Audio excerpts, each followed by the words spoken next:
Let's bring in Oliver Slope from Blue Line Futures in Chicago. Oliver, thanks for being on. So this job's a little bit easier here today. I don't have to deliver a lot of bad news. Yeah, this is no longer your grandfather's corn market, right? We were trading in such a tight range there for so long, but finally getting a breakout above that 490 level. And I wrote about it this morning. It's almost self-fulfilling once you get a breakout above a level like this that so many people have been watching.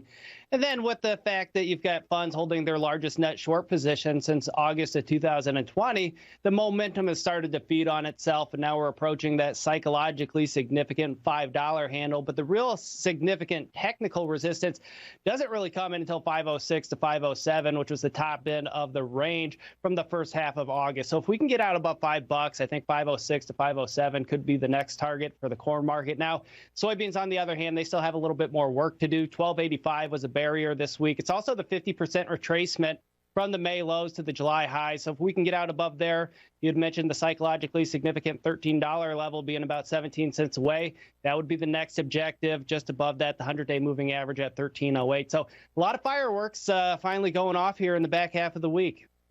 There was, besides the technical movement, there wasn't anything out there that I missed today that said, we have no more corn or beans left, right? We've seen other things happen around it, and there may be a small headline here and there, but this feels more technical and maybe a little bit of short covering. Am I missing something here?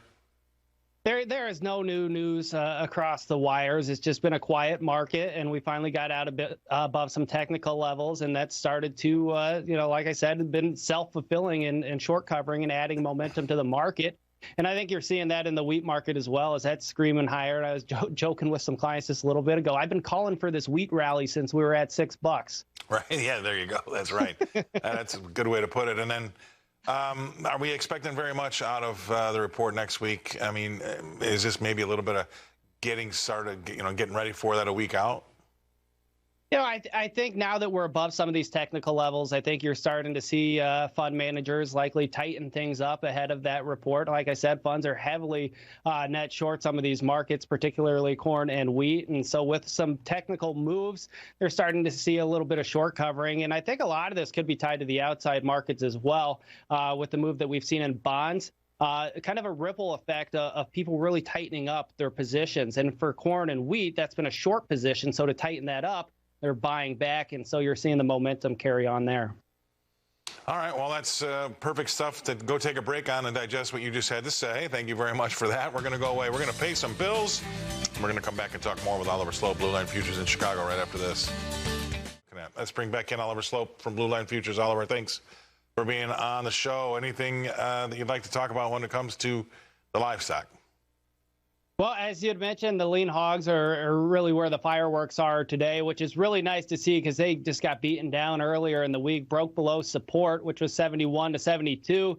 That was acting as resistance. We're out above there now. If we can close out above 71 to 72, I think that could spur some more momentum. Maybe retest a couple of those major moving averages with the 50 and 100-day moving average coming in from 74 to 75. And it really started, though, with the momentum from the export sales this morning. We saw 45,000 metric tons reported. That's 57% higher than last week and 61% more than the 4-week average. So if we can continue to see numbers like this week in and week out, I think there's some serious upside potential here. Buying opportunity in cattle or not? What do you think? I do. A 184 to 185 in the December contract was really where the market started accelerating higher on September 6th. We're holding that right now. I've been telling guys this morning, you get the bond market right, you get a lot of things right. I think some of the outside market volatility and choppiness might be coming to a little bit of an end, or at least consolidate, and we can see the outside market stabilize. And I would imagine that would be friendly to the cattle market. Not to say that we're going to go retest contract highs, but at least hold ground here and maybe gain a couple of bucks and then kind of reassess things from there. But speaking about outside markets, there's a big report tomorrow, so that could have big implications on the bond market, currency market, and then spill over into commodities as well. Yeah, it's going to be that jobs report. And back to what we were talking about with the cattle, though. We had a big sell-off the other day of $5. Fundamentally, nothing's changed, and it looks to be tight for another few years. That's why I'm kind of keeping it on my radar, and I think maybe you think the same thing. But could be an opportunity. Who knows? But I'm gonna keep a real good eye on that and see if we can suffer through that jobs number tomorrow without having everything else fall out of bed again like it did the last jobs number we got Wednesday. All right, appreciate you coming on. Thank you very much. That's going to be Oliver Slope, Blue Line Futures in Chicago. We'll bring it back here to Nashville, where it's right. It's going to be interesting to see how it plays out tomorrow.